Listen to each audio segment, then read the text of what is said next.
Bismillah, alhamdulillah, wassalatu wassalamu ala rasulillah. Assalamu alaikum wa rahmatullahi wa barakatuh. I'd like to welcome everyone to the eighth episode of the Life Haqq podcast. I want you to imagine for a moment that this pandemic is over. So we've moved beyond this pandemic. I want you to imagine now life has gone back to normal and you are reflecting upon all the things that occurred to you during this pandemic. So I want you to think now in a different mindset. This stressful situation, this worldwide chaos is now behind you, and you are reflective upon what you accomplished. And one of the things that you had to endure during this time was a very unique Ramadan. How did that Ramadan go? Now, let's pause here for a moment. What makes some of the great achievements in our history so great? What makes the Battle of Badr so great? What makes the achievements of Khalid bin Walid radiallahu anhu so great? What makes the achievements of the Muhajirun so great was that they achieved what they achieved under huge odds. Through unsurmountable odds, they were able to become victorious. So, for example, would the Battle of Badr have such a huge impact on the people who study the Battle of Badr or who come to know about the Battle of Badr if the odds were even, or if the Muslims had greater number than the mushrikeen?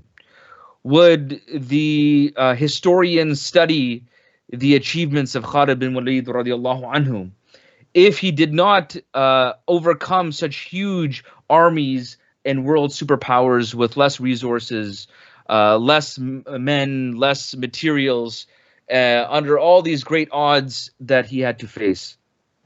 What made those achievements so great were the challenges, the problems that they had to endure to achieve their goal. Now, this Ramadan can pass, and these moments that we are isolated can pass, and you won't really have much stories to share.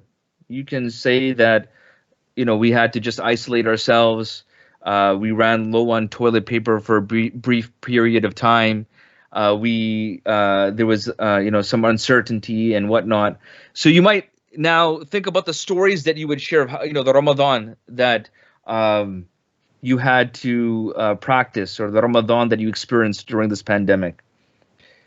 And then you say, you know what, it was very uneventful. We weren't able to go to the masjid, so we didn't pray as much. We didn't end up finishing the Quran because no one read the Quran for us. So this is one experience that you can have. Another experience you can have is that there was a worldwide pandemic, unprecedented in our generation, and perhaps what nobody has experienced worldwide in 100 years. And that was the best Ramadan that I ever experienced. It was the best Ramadan because of the challenge that we faced. And it was the most memorable Ramadan. And it was the one that I connected the most with Allah subhanahu wa ta'ala. I never felt closer to my Rabb than I did during the Ramadan, during the pandemic. I never felt more grateful to Allah subhanahu wa ta'ala than I did when I was practicing Ramadan during the pandemic. Because, my dear brothers and sisters, we need to appreciate that the whole point of Ramadan is that we develop this taqwa. It's not fasting just alone. That's it, fasting, because a lot of times we regulate the month of Ramadan, we regulate our acts of worship as just we're marking off this checklist. Okay, I fasted during the month of Ramadan. Okay, I prayed Tarawih. I finished the Quran. And you just keep checking off all these different items on this list. And maybe you didn't change your character, you didn't change your behavior, you didn't change your mindset more than a temporal time during that month of Ramadan. But what we should appreciate is beyond that if the purpose of Ramadan is لَعَلَّكُمْ تَتَّقُونَ, that we become more God conscious, we become more connected to Allah subhanahu wa ta'ala, then uh, wouldn't this pandemic be an added elevation for us to reach that level of taqwa? Wouldn't that be it could be a gift from Allah subhanahu wa ta'ala, that I've never been elevated to a state of taqwa as I did during this worldwide pandemic, where you have so many millions of people in the world. And we're going to talk to our guest coming up, and he's going to share some of this, how people are turning to search for their purpose. They're yearning to search for their purpose. They're yearning to connect with their Lord and to get some type of clarity in these times. And if we appreciate that, if one of the main ingredients that we want to accomplish, one of the main objectives, is for us to gain taqwa, then there may be no other time better than this to achieve that. When we are practicing Ramadan, which will within a week we will be within the month. Allah subhanahu wa ta'ala, He tells us that He would save us from harm in any way if وَإِن تَصْبِرُوا وَتَتَّقُوا. So if we are steadfast and patient, and we have taqwa. Now, what other better opportunity than this pandemic, where we have to exhort a tremendous amount of patience, we have to be significantly steadfast, and we have the ability now through Saum and Salah and Qiyam and reading Quran to attain a greater level of taqwa. So this Ramadan, we can look back at it as being one of the most memorable and beneficial Ramadan of our life, if we change ourselves and we appreciate the blessings that Allah subhanahu wa ta'ala has given us. All right, my dear brothers and sisters, I want to welcome our guest, all the way beamed and connected through the blessing of modern technology that we're giving by Allah subhanahu wa ta'ala, from Houston, Texas. And we have many of us who've been in the dawah here in the West. We've actually appreciated his company. He's done some dawah projects with us here as well. Up in Canada, he's very involved with IERA and a lot of the dawah, especially in the United States. And inshallah, we're going to benefit from an update of how the community is doing in Texas, and also perhaps we can do some reflection and get some reminders as well. So I'd like to welcome my dear brother, Shaykh Fahad Tasleem. Assalamu alaikum wa rahmatullahi wa barakatuh.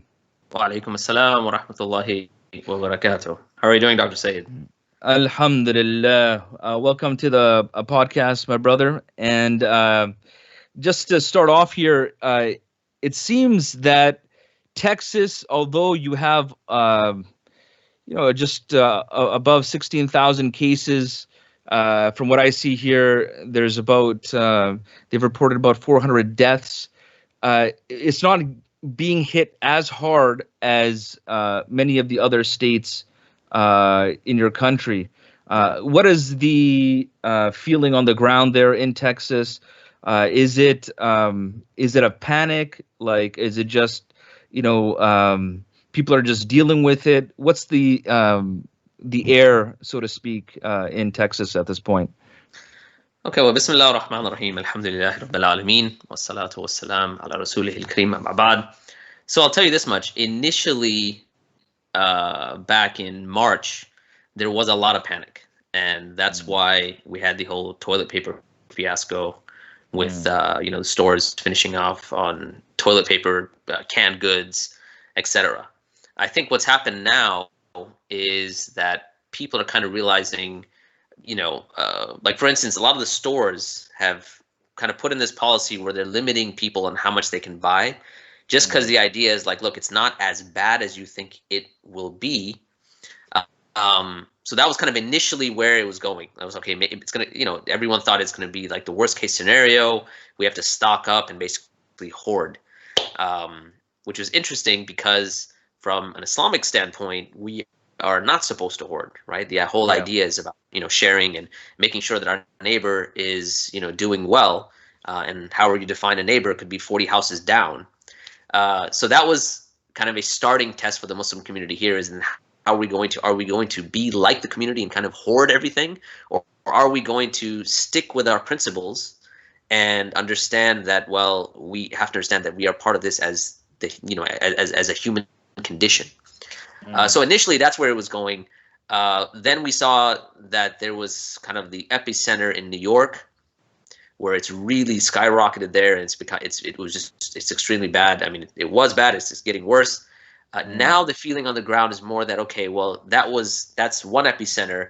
Perhaps the next epicenter might be, LA and maybe even Texas. So the idea is now, all right, what can we do to curtail this? How do we, how do we flatten the curve for all intents and purposes? So obviously, I would say, if any country needs to worry at this point, it's going to be the United States. Yeah. Almost 700,000 cases, the most deaths than any other country, over 35,000 deaths now. Right. And there's various degrees of conflicting reports of how well the pandemic is being managed. Sure. Because obviously you have it on the state level, it's being managed in a certain way, and then you're getting some rhetoric from the national level. Sure. So what is your sense? Do you feel that the way that it's being managed in Texas in particularly, do you feel comfort in the way that it's being managed, or do you feel some level of anxiety, or perhaps you feel that it could be better managed? I mean, it can always be better managed, right? I mean, that's I mean, even if we take like New York as an example, there's always things that you can improve on. Now, specifically in terms of Texas, yeah, I mean, there are certain times when, let's say, the state government would make certain decrees or whatever you might call them, which kind of made us a bit worried.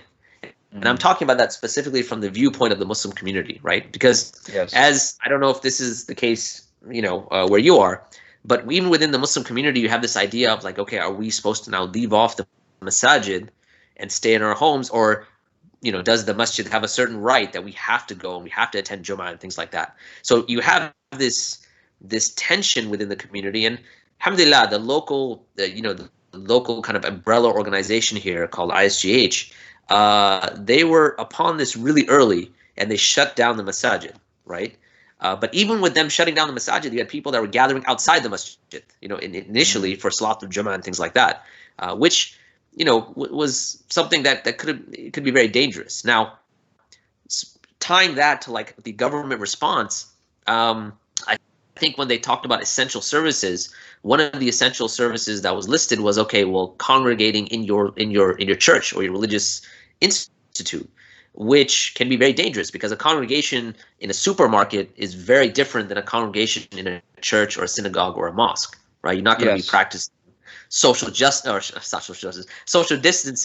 in a masjid or a church or a synagogue like you would be at a supermarket. I saw some reports that there was some Easter Sunday services. Yeah. I don't know if it was in Texas, but definitely there were churches holding some Easter Sunday services this past weekend.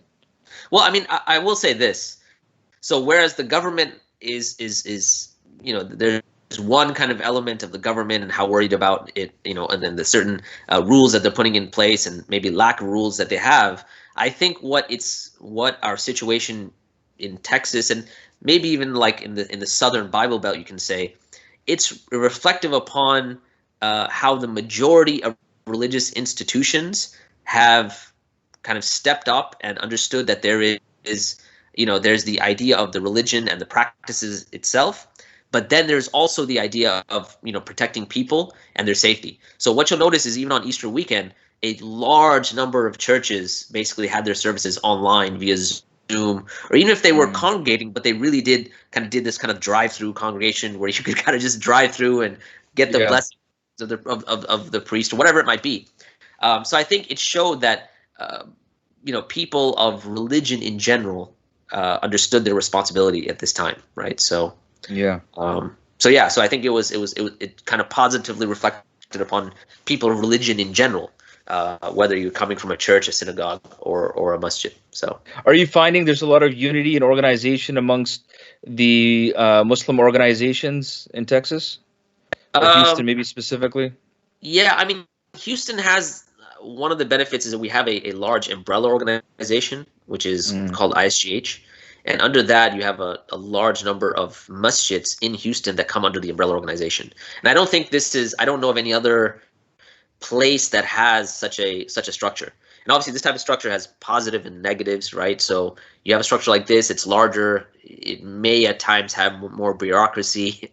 There may be kind Yeah. of some challenges that other like independent masjids might not have to deal with. But by and large, I think there's been kind of a united front with ISGH and other organizations.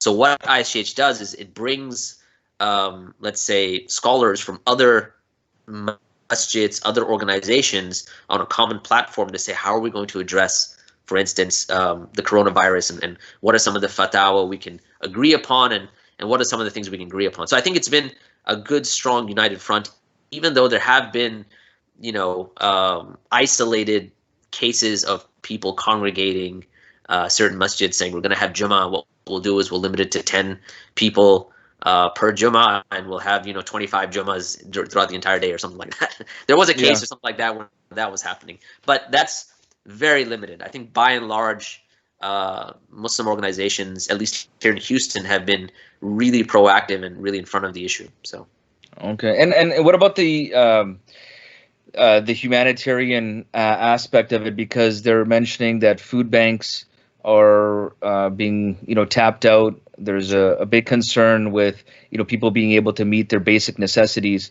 right. Has that been a concern in like the community, or is the community generally affluent and they're able to just take care of themselves, or within the Muslim community itself, and then also maybe existentially the greater community? Right.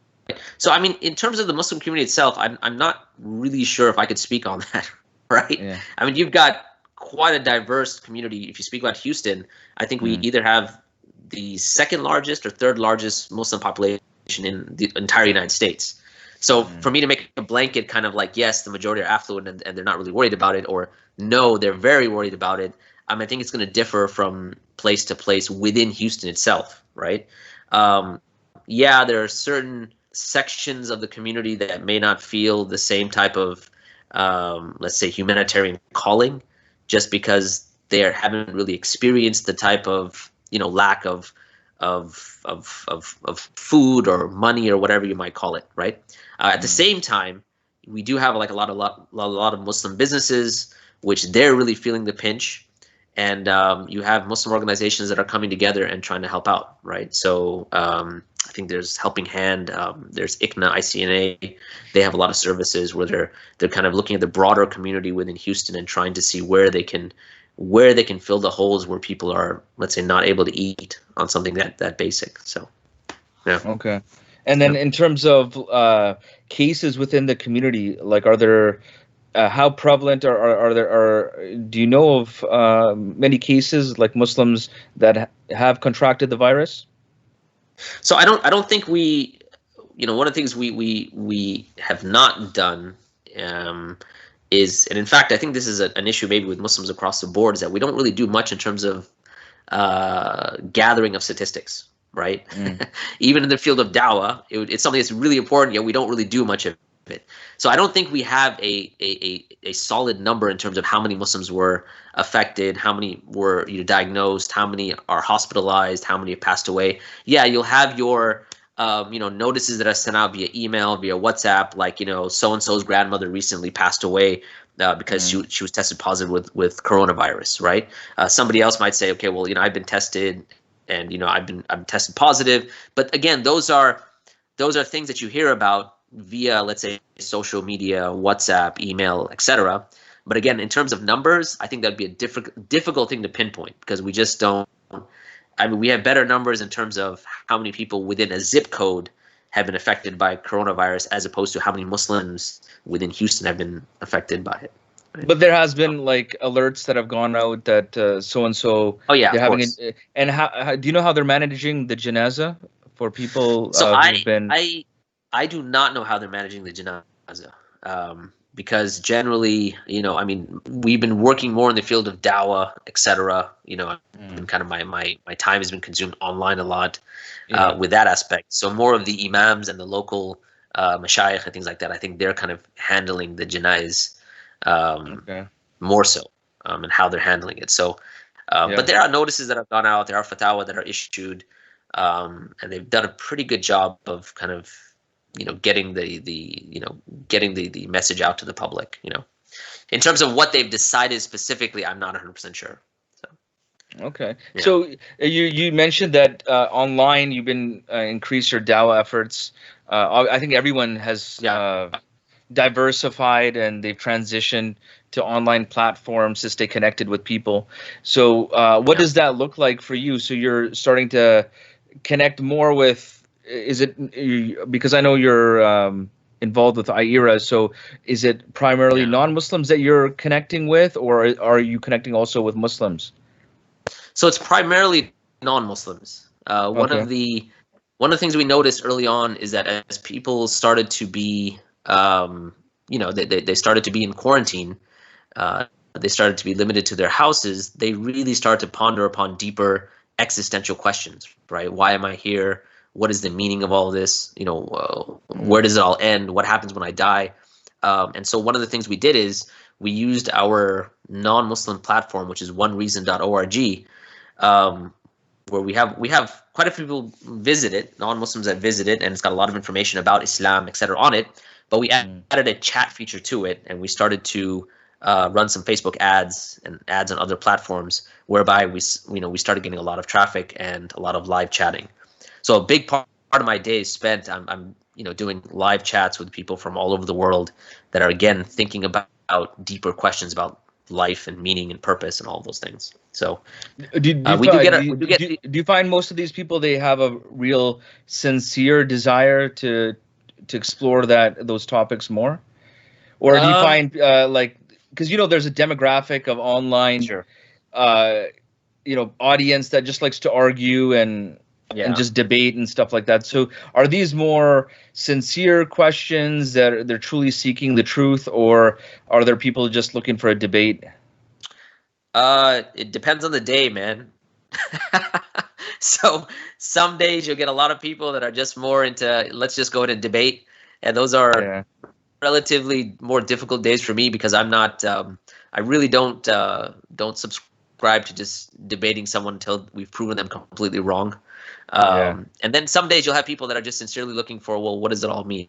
And those are more refreshing days. Yeah. So it's a mix. I mean, there's people, there are people that will come on as a strategy to make dawah to Muslims and how to get them to, accept the Savior Jesus Christ in your life or whatever it might be, right? Oh, yeah, So they're trying to give you dawa, right? yeah, yeah. Then you're going Trying to back and convert forth, and you. they're Yeah. mentioning biblical verses and this and that, and you're just like, oh man. Yeah. So you'll have that on occasion. You'll have Yeah. you have your haters on occasion, like why y'all killing the people, all that sort of thing. And Yeah. but and then you'll have days where you have people that are just sincerely looking for what does it all mean, and it's interesting. I had a person that I was chatting with, and Mm. they were very curious about Ramadan, right? They're like, look, you have this month that I've heard that's coming up, and I'd like to actually fast. I'm not a Muslim, but it just seems like there's a certain spiritual significance in just being cooped up in my house. I just want to connect with, you know, something greater than myself. And so I think Yes. Ramadan would be a good opportunity for that. So, one of the things that I think Ramadan, you were mentioning that earlier, one of the things that we can do in Ramadan as opposed to, how to make Ramadan even better, and obviously there's bias in this, but you can share this with people that you know at work and so on and so forth, right? It's a Yeah. great opportunity to do that. And especially if people are cooped up in their houses, they're going to have certain questions about, life and purpose. It's a great opportunity to reach out to them. Yeah. So, So, yeah. what would you say is the percentage of people who have those sincere questions? Like I said, man, it depends day to Yeah. day, right? Some days, all 4 or 5 hours is just going with, like 7 or 8 chat boxes that are open, and most of them are just, they want to know, how exactly can you prove Islam and the Quran and these things, and Yes. you have to deal with that. And then certain days you'll have where your 4 or 5 hours are gone with a big, large number of people who just are curious about what Islam is and what it can offer them, right? How do you stay refreshed? Like, how do you stay energized? Because it seems like that can suck a tremendous amount of energy from you. So how do you stay energized?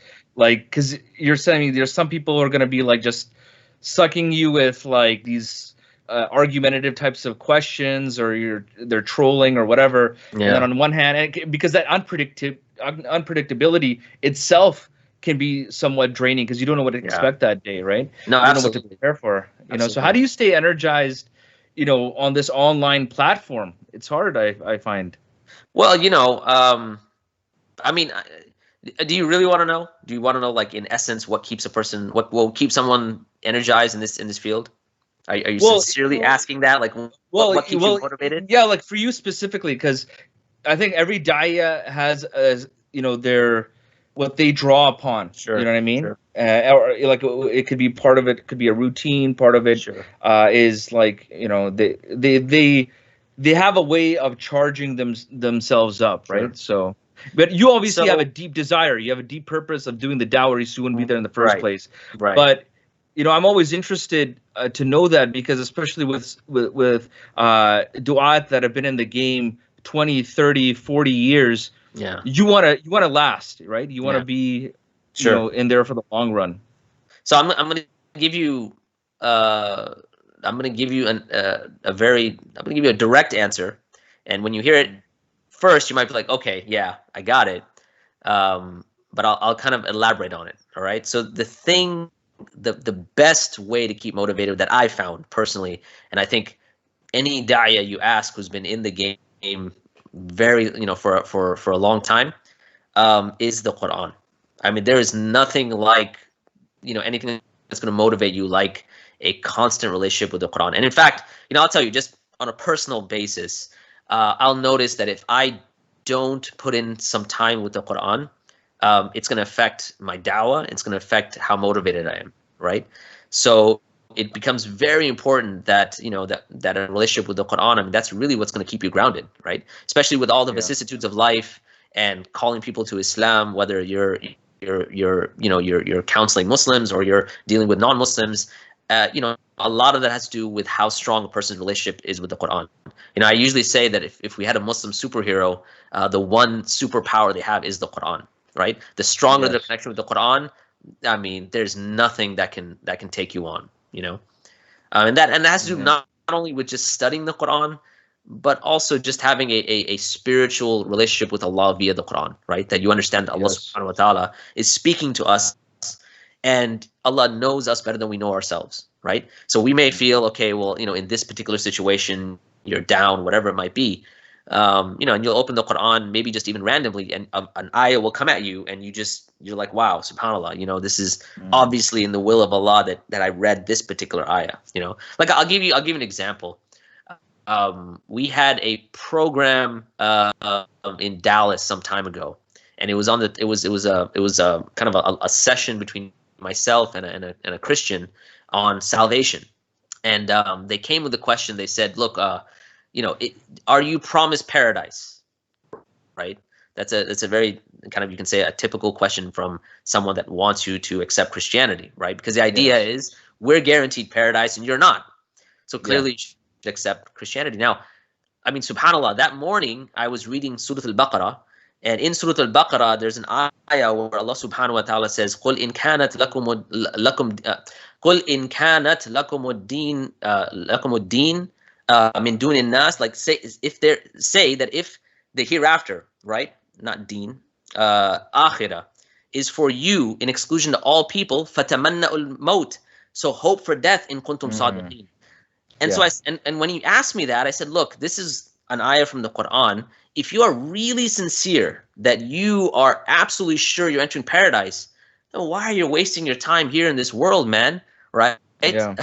I mean, we are similar ayah in Surah Al-Jumu'ah as well, right? Yeah, I know what you're talking about. Of course. Yeah. So, I mean, but I was reading Surah Al-Baqarah that morning. That's what really Yeah. struck me. And so when it came down to it, I asked him, I said, so why are you wasting your time here? If you are guaranteed paradise, khalas, why are you have trouble with your kids, your spouse, you get a flat tire, you got to worry about taxes, all this other stuff. Forget it, right? Now, I'm not advocating suicide. But what I'm saying is, if in kuntum sadiqeen, if that is truly what you believe, then why wait?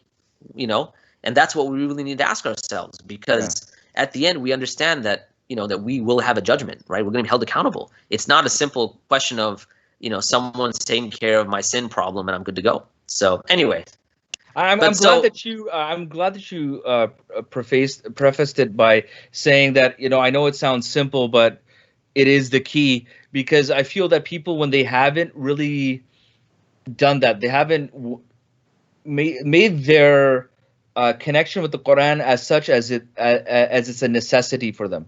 Yeah. Then they don't understand what you're saying. Yeah. They have to go through that process to appreciate that. So you're in that state where, oh yeah, I went to the Quran, but it didn't give me that instantaneous change or that boost. Right. But guess what? That didn't even happen to the Sahaba radiallahu anhum. It came down in stages. They were building themselves up through the ayat of the Quran, even the way that they studied it, the way that they memorized it, the way that they implemented it. It was through stages. It was truly like Kalamullah. It's not just to be a book on a shelf where, okay, this is theoretical, this is knowledge, this is just for a trivial pursuit. This is an actual way for you to live. Yeah. It's an actual way for you to be guided through all matters in life, in all levels, like mentally, emotionally, in so many different levels. But when you don't have that, it's like, for example, would you ever say I can survive without water? I need that water. I need that. That's just automatic. Without water, I'm going to be thirsty. I got to get back to that basic. I need water. So until you've made that same level of need with the Quran, then I feel you appreciate it more, until you get to that level. And when you appreciate that, listen, from the time of the Sahaba radiallahu anhum to our time, there was many instances where all the Muslims had was the word of Allah subhanahu wa ta'ala. Yeah. You know what I mean? They didn't have the materials, they didn't have the numbers, they didn't have all the different materialistic luxuries. They had the Quran. If you look at for example, even people who have been able to survive prison, how did you survive prison? It was with the Quran. Yeah. So if you look at any situation that a Muslim has had to struggle through and achieved greatness through these huge odds, like the Quran played a significant role for them to be able to do that. Yeah. So I mean, look, that's kind of the, when you mentioned it earlier about people think they're going to open the Quran and it's just going to be some sort of magical moment that they're lifted to cloud 9 because of just what the Quran has just done. It's so amazing. Look, there is a certain aspect of the Quran that is easy, right? There's no doubt about it. Like memorizing the Quran, there are certain aspects of the Quran that are easy. But at the same time, there is an expectation of you engaging with the Quran, and that will have a level of difficulty, right? So when you have an expectation, I should just open it and I'm just going to be carried away. I mean, but at the same time, there is an aspect of putting in effort. So, like, I'll give you an example.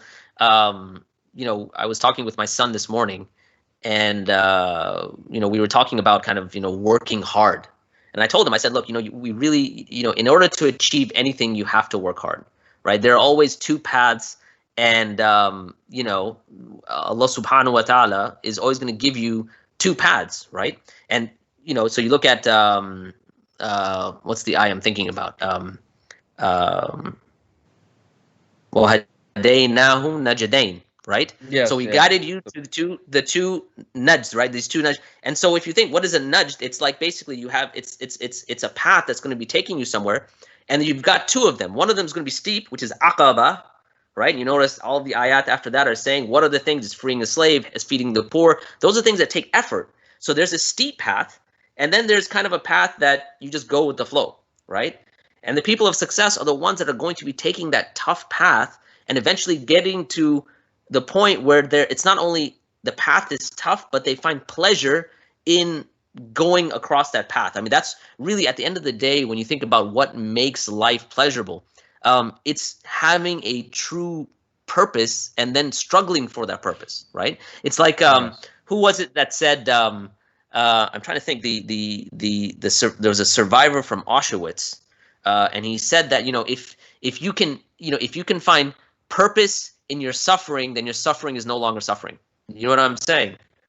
Yeah. So in other words, if we inculcate this idea that the Quran is something we're going to engage with and it takes effort, then once you start to make that effort, you'll actually find it enjoyable. But it does take a person to come and let's say struggle with, starting with like the Arabic language, right? A lot of people they don't naturally speak Arabic, and even people that do, are born in Arabic households or Arab households, they're going to find the Quran and the vocabulary of the Quran and the structure of the Quran, it's going to be difficult.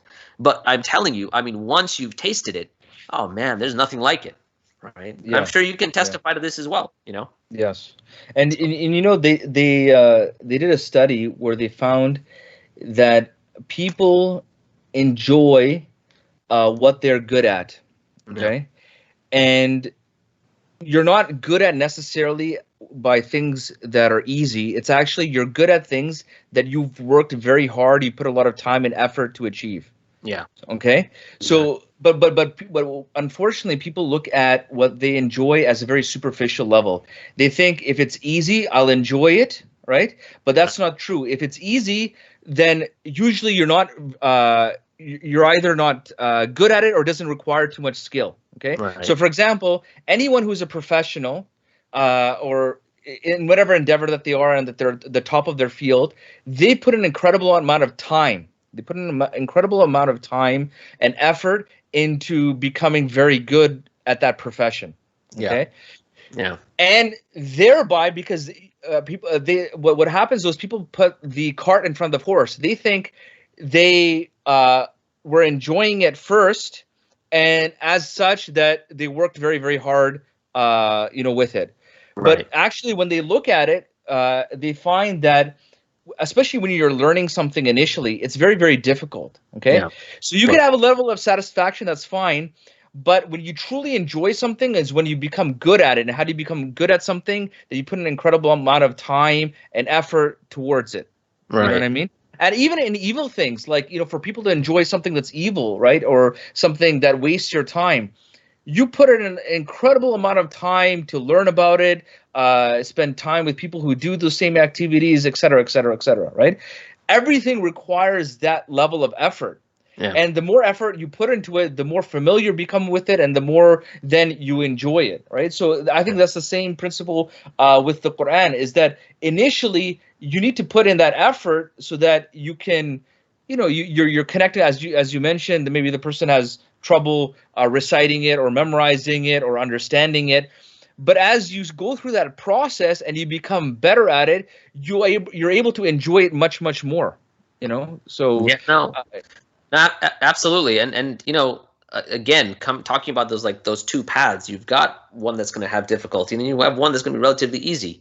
But the thing is, the enjoyability for the path that's easy eventually wears out, right? Like there's only so much Netflix you can watch before you get bored, right? Mm-hmm. I mean, especially if there's no attachment to like your purpose or any sort of meaning, right? I mean, true, if you think about kind of true pleasure or true happiness, it comes when you've attached your occupation or preoccupation to something that gives you purpose, right? And that's really what we call true pleasure. And that's why you find people, they can have a type of pleasure which is enjoyable at the moment, but in the long term, I mean, it's not really, because it doesn't have meaning or it doesn't have any sort of significance in the long term. It's going to lose its the allure very quickly, right? Like the example we give a lot of times, we have this example about if you're on if you were in the middle of, let's say, this webinar, this talk, right,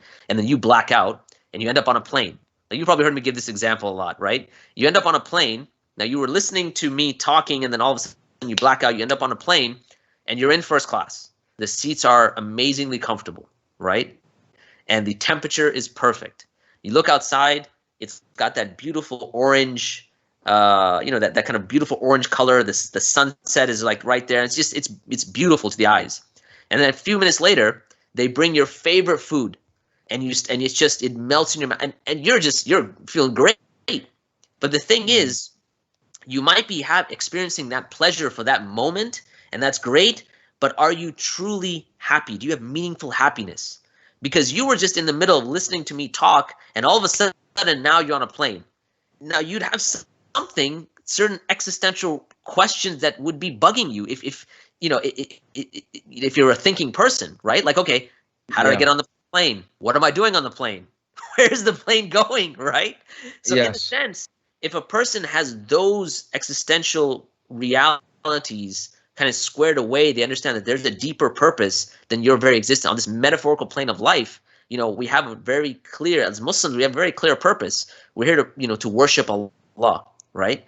We know the destination. It is the hereafter. We know we were created from Allah, right? So all of these existential answers then require us to then work towards a certain goal, and that work, there comes a certain point where, yes, it's difficult in the beginning, but after a certain point of time, you'll find that it is pleasurable, right? And by the way, I know I'm mentioning the Quran specifically, right? But there are things, this is very beautiful, that, Imam Malik once got a letter from one of his contemporaries, and, he was a scholar, he was he was also someone who used to worship Allah a lot, like he used to pray at night a lot. And so he told Imam Malik, he said, you talk too much, right? And I'm paraphrasing here. In other words, like, you spend all your time teaching, and you should spend some time worshiping Allah. And Imam Malik said, I see the matter differently, right? Because just like Allah sends down rizq, sends down provision, right, with different sort of capacities, so does Allah send down good deeds, right? So just like you have people who are lawyers and doctors, engineers, whatever it might be, your profession is going to be different. How you earn money is going to be different. Just like that, there are certain deeds that Allah may make beloved to you that you can focus on, And so it's almost like Allah gives you that as a gift. But even that gift that you receive, it takes a little bit of effort for you to even discover what is it that I find pleasure in, right? I mean, I might not, let's say, like fasting that much, but you know what? I really like helping my neighbor, right? And so therefore you start focusing on that, right? You start developing that. How are more ways that I can do that?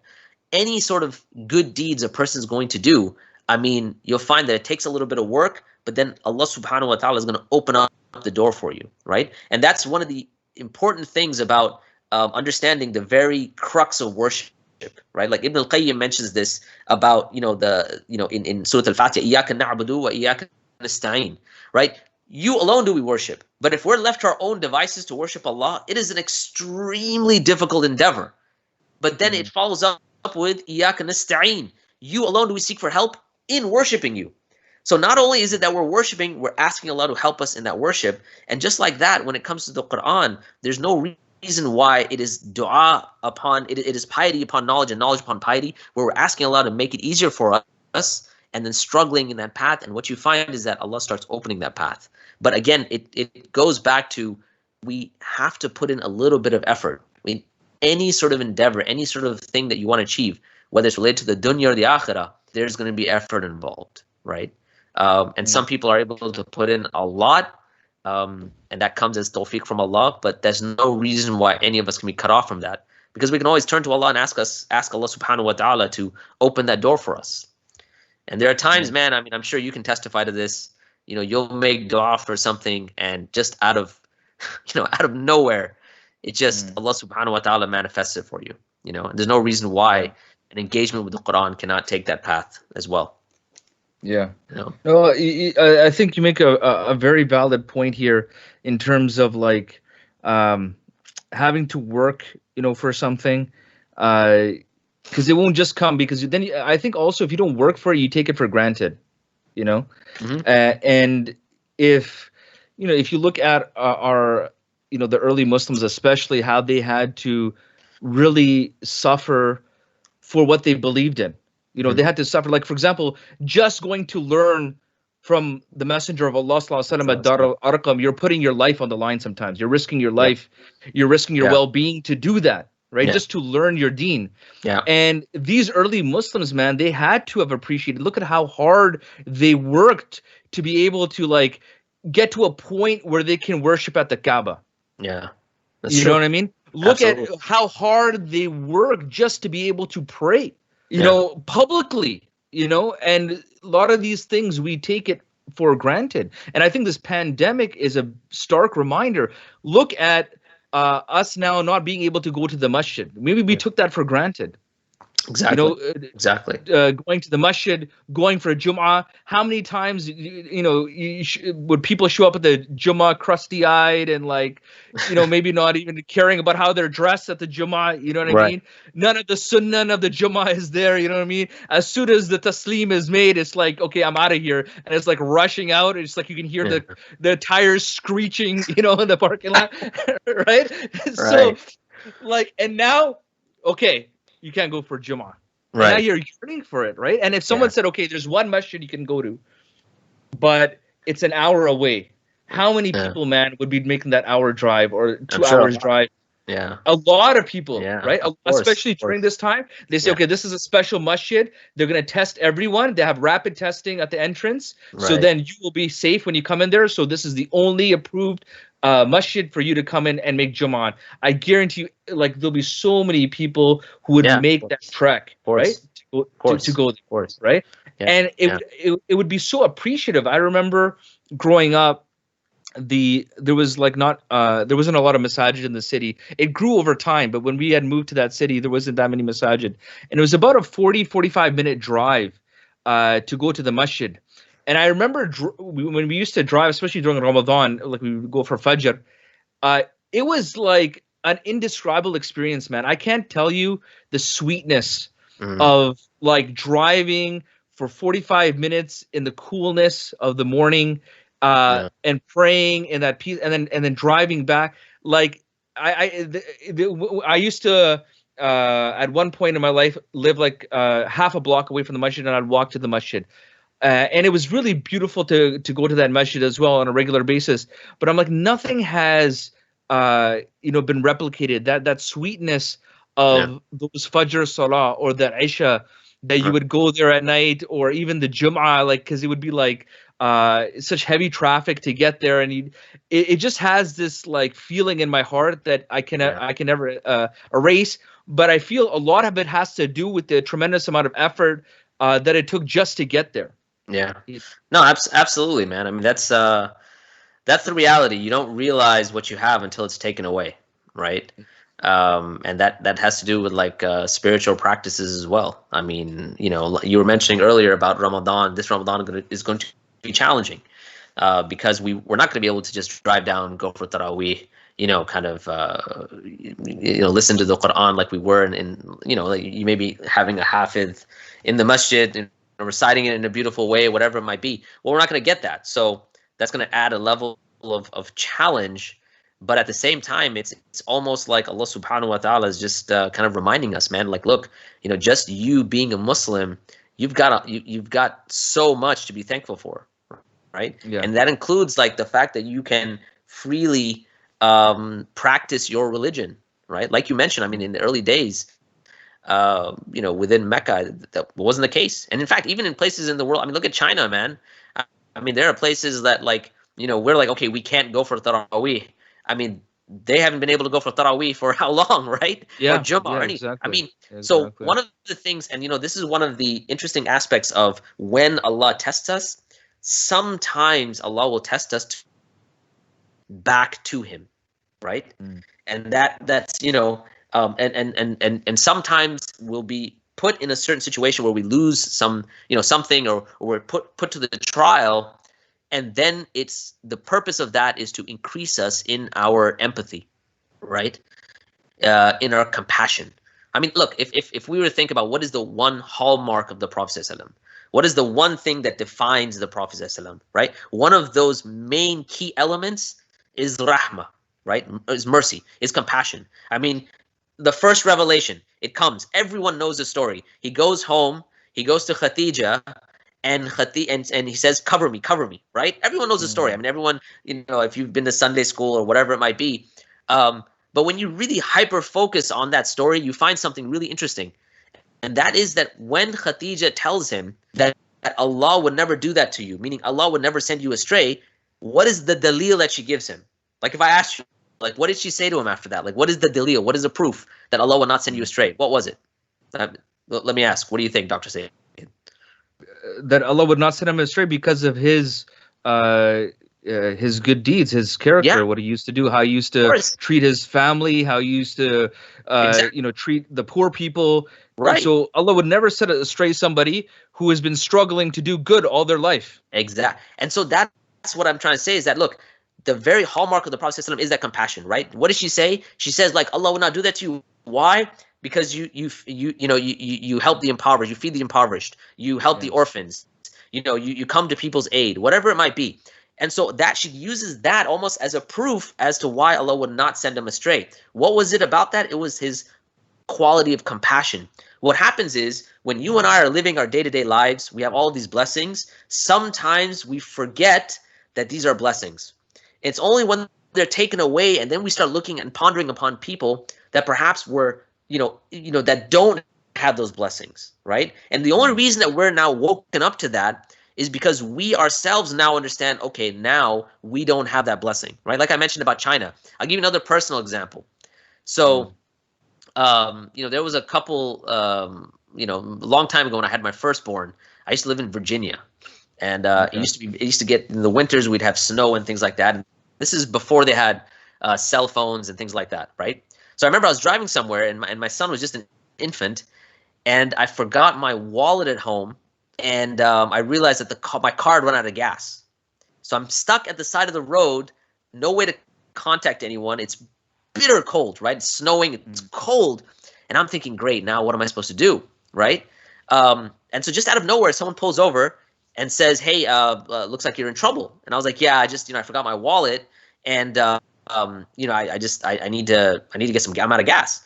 So this guy, he goes to the gas station, buys a tank, like, those gas containers, brings it to me, fills my car. And then I'm like, look, can you give me your address? I'll send you the cash. He goes, no, just don't worry about it, And he goes off. Now that had such a deep impact on me that to this day, in Houston at least, I don't know if this happens over there, but sometimes you'll be at a gas station and someone will come up to you and say, hey man, I need a couple bucks for gas, or could you put a little gas in my car?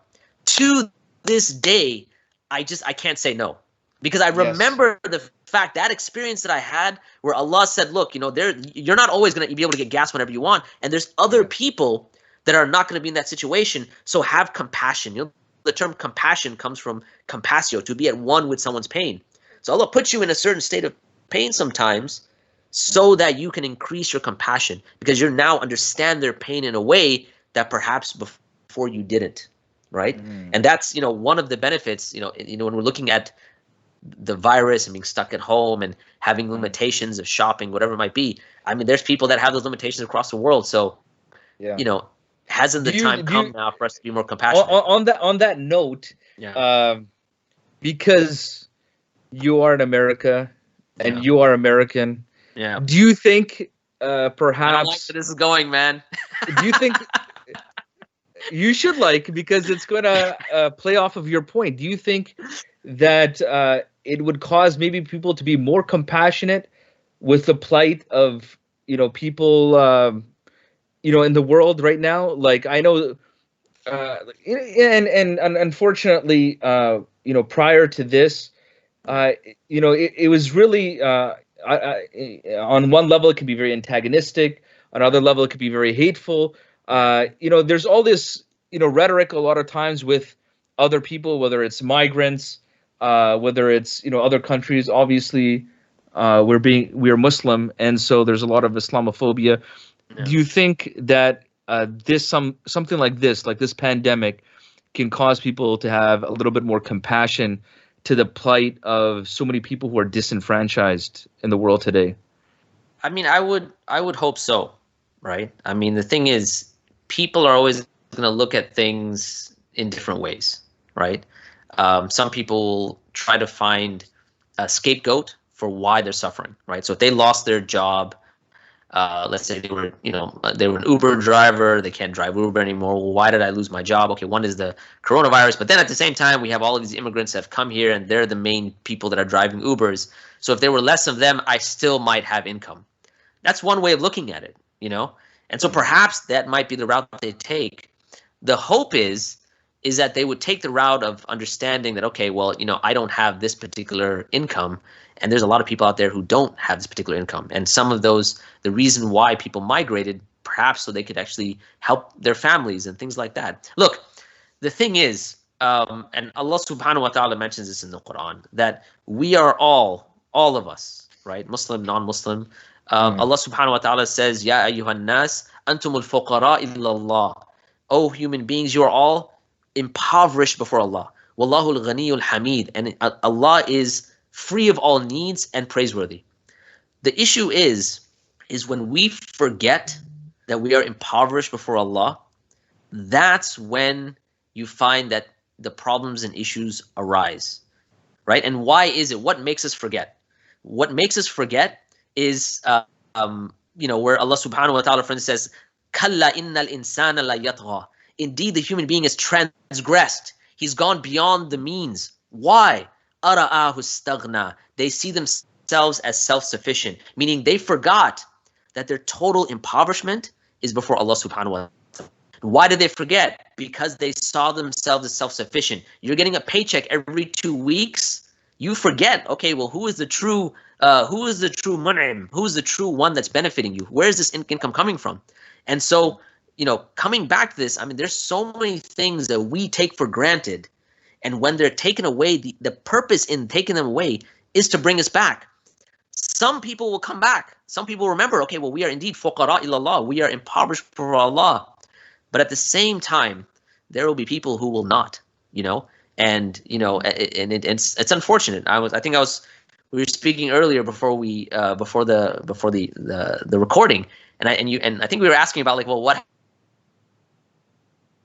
people on the boat, right? When the storm comes, they call out Rabbi, Rabbi, right? But when they get back to shore, they forget Allah, right? Forget it. It doesn't. Yeah.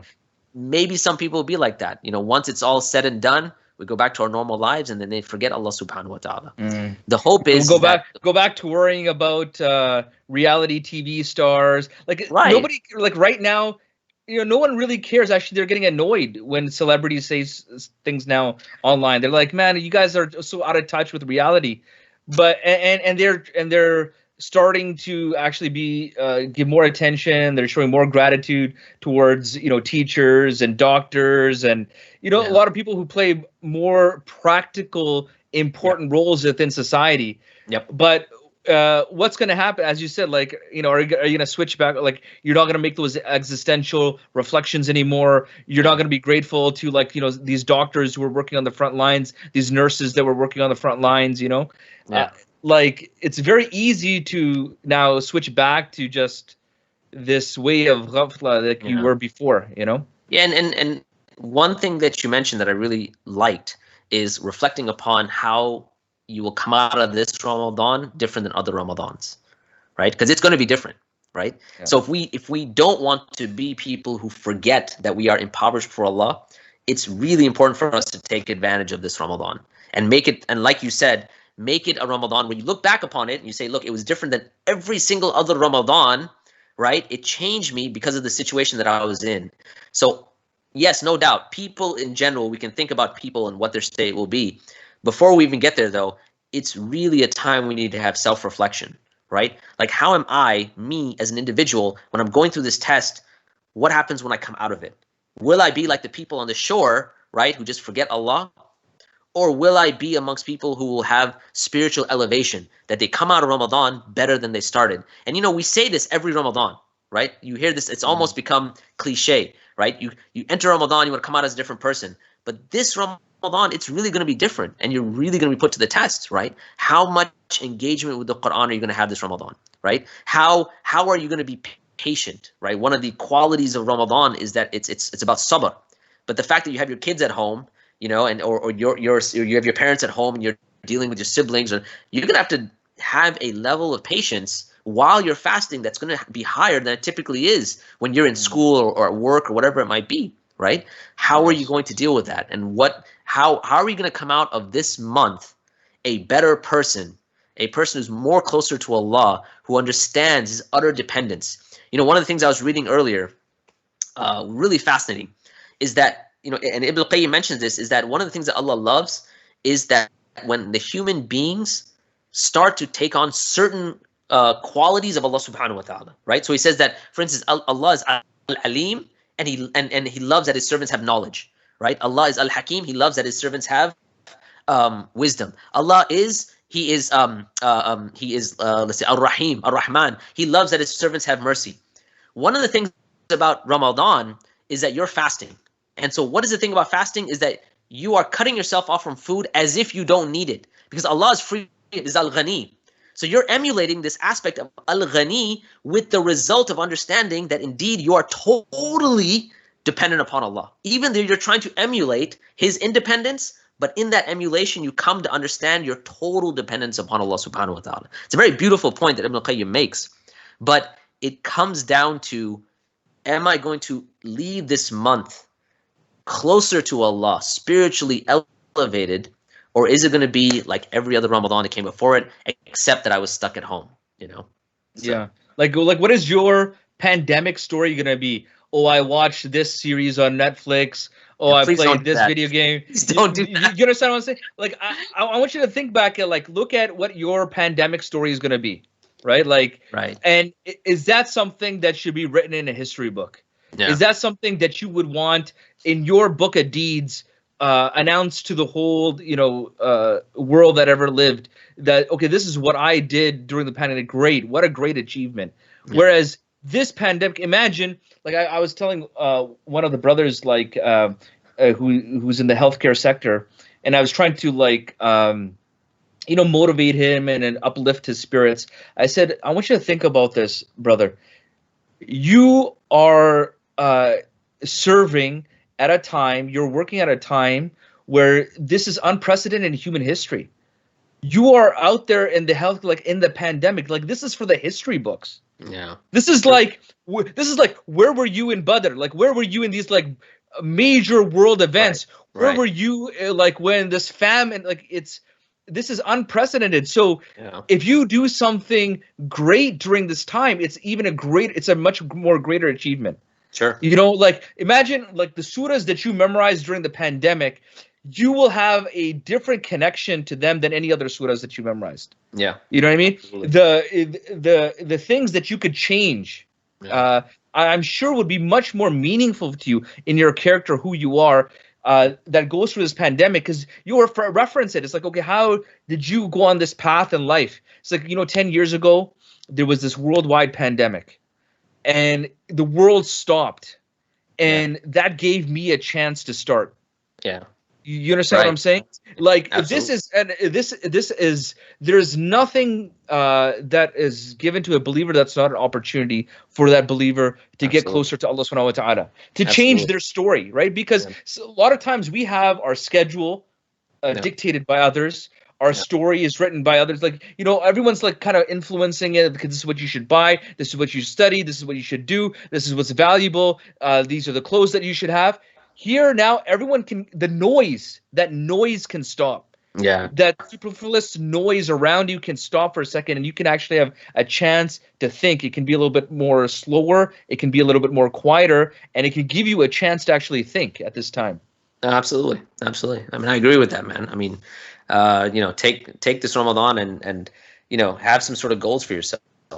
You know, I mean, even if the goals are not, you know, let's say world changing, right? I mean, no doubt, but at least come out of this Ramadan with, you know, something that you didn't enter it with, right? If that's memorizing some surahs, well and good. If that's you know, just you know, having certain understanding of some of the ayat, that's good. If that even means like getting spiritually closer to Allah, you know, then that's good as well, man. I mean, there are a lot of, you know, the experience of fasting and you exhibiting patience is a process, right? I mean, patience is something that you just have, right? It takes, like we talked about, effort, right? And so the things that you're gonna put in effort with, even if that means certain things about your personality that you know need improvement. If you're someone that gets angry really quick, well, hey, if you enter the month and you leave the month saying, I'm going to focus 100% on my anger and my anger issues, and I want to leave this month to be a person that can control their anger, right, and be more patient with people. And I mean, that is a major achievement, right? I mean, just those internal things of our, our personality, our shakhsiyah, that we know are weaknesses, right? If you're someone that just, loves binging Netflix, I mean, make this a time where you say, you know what, I'm going to try to cut down on that, right? I mean, some people are going to, they watch a lot of Netflix, right? They have that, what's that tiger show that's really popular? I don't know. I haven't seen it, but apparently it's really out there. Yeah, I keep hearing about that too. It sounds just so bizarre. I'm afraid to even see it because it just sounds weird. Yeah, just tell me about it, man. I really don't want to waste 6 episodes or whatever, 12, 15, whatever episodes are out there. It just looks so. It looks like such a colossal waste of time, right? Yeah. And I'm not trying to be judgmental. And no, I don't think you're being judgmental, because how many people maybe would watch that because of the hype? But I would say that series, Who Killed Malcolm X, very good series to watch. Yeah. Like right. I watched that with my daughter, and she taught me stuff about Black history that I had no idea about. She was like, and we had some really good conversations during this whole time, right? And so I felt that there was some benefit to that, and because we're not, right. I think we can entertain ourselves. We can do things that are enjoyable. It's not about just doing serious, hardcore, ilmi stuff all the time. Right. But you can make things enriched. I think everything should be enriching. It's like, you can have a snack and it could just be junk food that gives you zero nutritional quality, you know what I mean, effect. Or you could have a snack it's much more beneficial. It's still a snack, right? You can still make it taste good, but it's more enriching towards you. It's more nutritious, right? So have some more nutritious places to direct your time. You know what I mean? Right. Fahadainahu Najadain, right? There's two paths, man. You can go with the apple, you can go with the donut, right? Yeah. Yeah. And then, but some people they conflate it, man, because they'll think that a strudel is the same, it's got apples in it. It's got apples in it. You know what I mean? It's like people are very good at deceiving themselves. That I've done something really good. Yeah, they have a saying in Urdu, right? They say, what is it? Aql karaya ka wakila, right? That the intellect is a hired lawyer. So basically, it'll justify whatever you want it to justify, right? If you, that's why people go fatwa shopping, right? Like, it's haram, but maybe Sheikh so-and-so will say it's okay, right? Why? Yeah, exactly. Your heart of heart, you might know something's wrong, but your intellect's always there to try to, justify it. Yeah, exactly. 100%.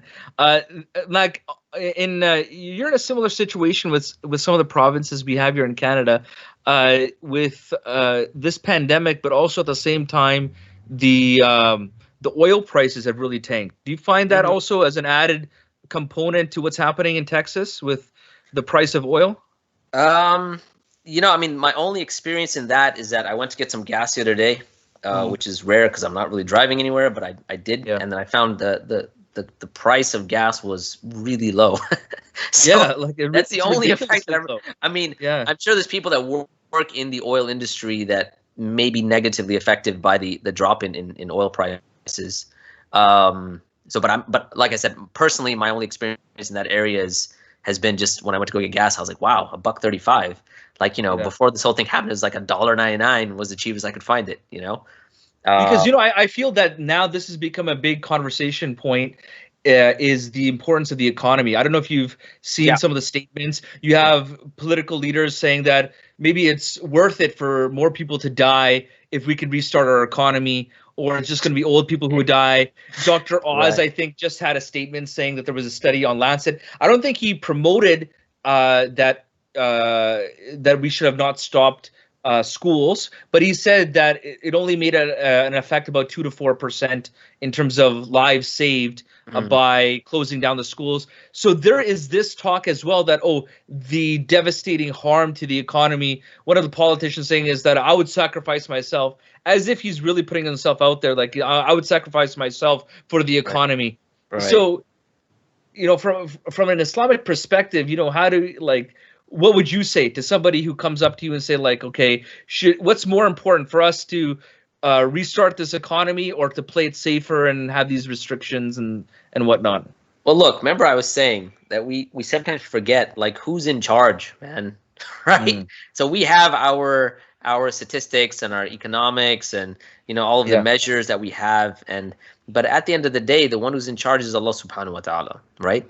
And the thing is that you are always, again, that you've been guided to two najdain. You've been two najds, right? A hard path, a difficult, and the easy path. The easy way is to say, okay, well, we got to focus on the economy, and therefore let them die, and it's all okay. But I mean, let's look at that let's take a step back and say, all right, well, what is it goes back to those existential questions. What are we doing here? What's the purpose, right? Are we dunyawi people from the Muslim perspective, right? Yeah. Because one of the diseases of the heart is what's known as hubbud dunya, right? Yes. And so are we going to focus on the economy because we understand that this dunya has to be rectified, and therefore we're going to do whatever it takes to bolster the economy and get it back? I mean, look, what I would say is like the economy is in the hands of Allah subhanahu wa ta'ala, right? How many times, even within Islamic history, look, when Umar ibn Abdul Aziz, when he took the reins of power, he was in power for like what, 2 years or a little less than 2 years, something very short period of time. Yeah, just a little over 2 years. Yeah. Right, and when he came, there was a practice that the kind of the royal family were doing at the time, was that they would not, like if a person converted to Islam, they would still charge them the jizya tax instead of letting them pay zakat. Because in their mind, they said, if we let them pay only zakat, the treasury will just tank, right? And then Umar ibn Aziz comes and he says, no, we're going to do what Allah wants us to do. So if they become Muslim, then they pay zakat. They don't pay jizya anymore, right? And you have a statement from his finance minister at the and he basically, the finance minister says at the end of his rule, right, when he started instituting these policies, people will be coming to the treasury begging us to take their zakat, and we just didn't have people who needed it, so we could not accept zakat. So now you got to get into rulings of what do you do when you can't have people. So, and the thing is, had they thought on purely just economic basis, and they said, and they put morality and rules on the side and said, we're not going to go down the path of morality, but we want to look at it as money only, they would have been destroyed, frankly, at a certain point. But at the end, and that's why, for instance, something like interest, right? Yamhaqullahu riba wa yurbi sadaqat. Allah destroys riba and causes sadaqah to grow. He blesses it, right? Yeah. There's no reason. I mean, we have a certain understanding of economy, but at the end of the day, as I mentioned, the true mun'im, the true benefactor is Allah, the true absolute, right? Everything is relative when you think about it, right? You have yourself, your money is relative to the economy. The economy is relative to the government policy. The government policy is relative to farming, which is relative to like the sun. But at the end of the day, when you break it down, if your dependence is upon that which is relative, you will always be in a state of flux. But if your dependence upon that which is absolute, the source of all of that, you have this internal stability, this iman, right? This amana, this security that's internal. And therefore, we have to now take a step back, coming back to your original question, what is the moral thing to do? And that's what should take precedence over what is just the purely economic, beneficial thing to do, right? Do you find that the Muslim community, especially with the pressures that they have faced in the United States in the past few decades, do you find them that they are starting to take more of a role, or they're getting involved in the political discourse, like getting involved in politics? Because I feel that if they do get involved with some of the values that we have and are able to share that, they can make a very positive contribution to the political discourse. And because a lot of that is, the Islamic ideas are starting to manifest just on its own, because people understand the virtue of some of these principles. So, for example, in the Democratic primary, you had a guy running for the Democratic Party called Andrew Yang. And he was talking about, you know what I mean? He was talking about the freedom dividend, right? Yeah. Basically, universal basic income. Yeah. And that's an idea that came from Umar bin al-Khattab. Umar ibn Khattab radiallahu anhu, during his Khilafah, Right. he made sure everybody had a stipend. Yeah. And obviously during his Khilafah was probably one of the best in terms of the quality and quantity of expansion, during his time. So do you have people getting involved into the political discourse in the United States? I don't know, maybe you're more familiar with the scene in Texas. Yeah, no, I mean, we do. We have quite a few people are getting involved and more involved.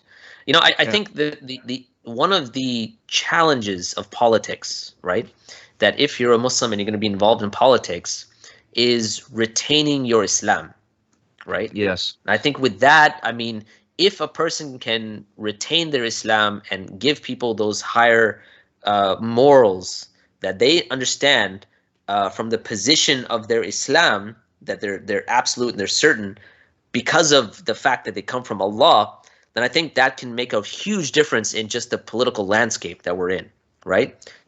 But that being said, I have a lot of sympathy for people that enter politics, because it is not easy to come with something that, let's say, is running antagonist to what everyone else is saying, right? Yes. And sometimes, you're going against the grain, with a lot of the policies, even though they may seem completely moral. Even people would agree that they're moral, but there are a lot of challenges that you're gonna face, And again, it goes back to hard work, right? I mean, yes, we have Muslims getting involved in politics, and some of them are very steadfast on their principles and their morals. Some, unfortunately, have capitulated in some of their morals and things. And again, I feel for them, because politics is really, really difficult. I mean, it's one of those things that I try my best. I don't even get involved in masjid politics, let alone like national or regional politics. I would say masjid politics might be even more dangerous. maybe, man. But honestly, I have a lot of respect for someone that would get into politics, right? Especially if they are well grounded and they're staying firm. It's a very difficult thing to do, But yeah, we have here in Texas, we have people that are getting involved in local politics. We try our best to support them whenever we can, and it's showing it's having an impact, on the community in general, which is great. Alhamdulillah.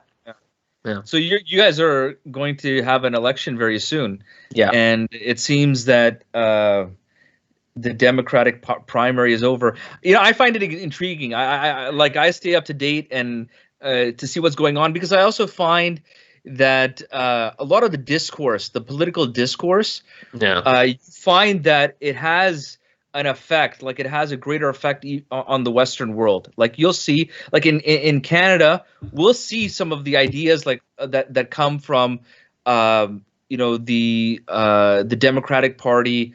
Sure. We'll see some of the things that have come from the Republican. We'll see a level of that, some of those ideas and arguments being used in Canada. It's like America sets the tone.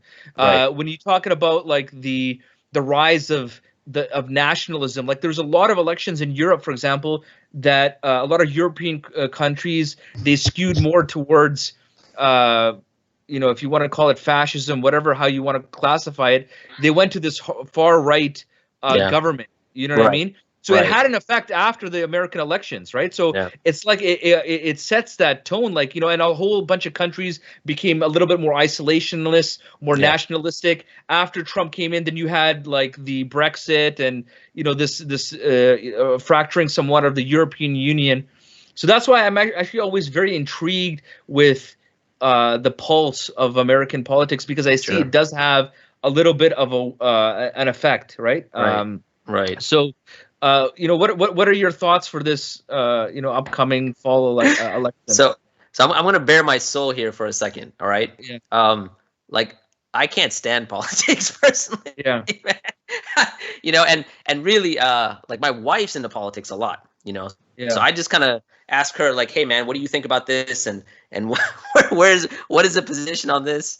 You remember what I spoke about, like good deeds, that Allah subhanahu wa ta'ala makes certain things for certain people more beloved to them, right? So for my wife, she's like, you'd probably have a lot more fruitful conversation with her than myself, right? So I mean, just in terms of like where the primaries are going, things like that. I mean, I was upset to see Bernie not get more support. But in a sense, I was Yeah. kind of expecting it as well, Yeah. And then with kind of the He forerunner seemed now, like a guy with integrity, like someone yeah, that I felt the Muslim community really wanted to get behind yeah, because he was so consistent in yeah, his political career, and that's difficult, man. I mean, who's Yeah. consistent for like 30 years straight, with Yeah. anything, right? I mean, you're always going to Yeah. mature and grow, but I mean, it's certain moral issues that he was very consistent with, certain policies. I mean, he hasn't capitulated, he hasn't, budged, from any of them. And I think that was very attractive, for a lot of the Muslims. But again, I mean, I don't know, man. With Biden versus Trump, I don't know. It's You know what? At least it'll be entertaining, right? no, I yeah, of feel like course. it's gonna be like super entertaining. I just feel that like Trump, like unfortunately, like the way it is, my personal thought is that I don't know if they're gonna replace Biden in the last moment because he just seems like he's in decline. Like he gets lost in the middle of speeches, and I think they might replace him, or whoever's his VP will end up becoming like the real president. president. Yeah, Yeah. and I think it'll be interesting seeing who he picks as his running mate. That'll be interesting because in essence, they will probably be governing because of just his decline. yeah, but Allah. it seems that people are in times of crisis they turn to the authoritarian figure, and it seems that he might get set up for re-election, Trump, the way that a lot of people are reacting to him, Sure. so Sure. Yeah. but I'll let you go because I know it's Maghrib Yeah. in your end, so Yep. Jazakumullahu Khairan, thank you very much for No, it's nice, man. spending It was the time with fun. us. Enjoyed it. Yeah. It was a good conversation. We covered a lot of things, man, like U.S. politics, Ramadan, self-reflection. Like we went all over the map, like Alhamdulillah. gas prices. Alhamdulillah. Alhamdulillah. So we covered a lot of ground. Alhamdulillah. So Jazakumullah Khair for that. And we make dua for all of you in your area in the United States, because I know sometimes the microscope is pretty intense on the Muslims there. And inshallah, Allah subhanahu wa ta'ala can continue for us to allow to do things like this together, and we can be united on these different projects of khair. So Jazakumullah Khair to my guest, Fahad Tasleem, and we will see everyone in our bonus podcast session this Saturday afternoon, noon MST. We ask Allah subhanahu wa ta'ala to keep us upon the Haqq, and we will see you on Saturday in Life Haqq podcast. Assalamu alaikum wa rahmatullahi wa barakatuh. I feel that the New York police are providing enough protection, or do I have to have protection of my own? I look for protection from Allah.